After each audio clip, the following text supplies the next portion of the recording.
Jamshid aka, qurilish sohasiga kirganingizga necha yil bo'ldi va loyihalaringiz hozirgi kunda nechta? 7 yildan oshdi shu qurilish sohasiga yurganimizga. Hozir Olmaliq shahridan ikkita qurilishimiz bor. Birinchisi o'sha 5-1 dahasidagi Yakkasaroy loyihamiz. Xudo xolasa hujjatlarimiz hammasi joyida. Qurilish jarayonlari o'z vaqtida ketyapti. Shu yil oxirigacha xudo xolasa topshirishni oldimizga maqsad qilib qo'yganmiz. Bu Olmaliq shahri markazidagi Oydin Tower loyihamiz. Spot yuzasidan mana ko'rsatmoqchimiz. Bu yerda qanaqa nima hujjatlar bor? Bu yerda mana bu qurilish boshqarmasini kengashi xulosasi.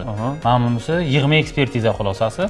Mana bu qurilishni boshlash to'g'risida qurilish nazorati inspeksiyasining ruxsatnomasi bo'ladi. Demak, siz qurilishga jiddiy qaraysiz, birinchi dokumentlarni qilib, keyin ishni boshlaysiz. Xuddi shunday ekan. Mana hali sotuvlarimiz ochiq bo'lmasa-da, lekin qurilish jarayonlarimiz уже boshlangan. Jadal boshlanib ketgan. Yana bitta savolim, mana shu aynan Olmaliq hududida odamlarning quruvchilarga bo'lgan ishonchi kamroq. Bunga siz qanday qaraysiz? Bu endi kimdir yaxshi, kimdir yomon deyishmas. Endi hamma baribir o'zidan olib gapirsa, menimcha manfaatliroq bo'ladi, yaxshiroq bo'ladi. To'lov usullarini ham faqatgina davlat bankiga to'lov qilinadi. Qanaqadir bir ofisimizga to'lov qabul qilib yoki bo'lmasa agar bering to'laymiz, unaqa narsalarni qilmaymiz-da. Hamma narsa shaffof bo'lishi uchun. Endi maqsad bitta-da, davlatimiz rahbari aytganlaridek, xalqni rozi qilishda. Shu xalq rozi bo'lsa, menimcha ishlarimiz ham hamma narsasi yaxshi bo'ladi deb o'ylayman. Bu Oydin Tower loyihamizni sotuvini qachon ochasiz, xudo xolasa? 30-aprel kuni soat 20:00 da onlayn taqdimotini o'tkazib, 1-may kuni ertalabdan xudo xolasa ochishni niyat qilib harakat qilib turibmiz. Onlayn taqdimotda qatnashish uchun nima qilishimiz kerak? Bu onlayn taqdimotda qatnashish uchun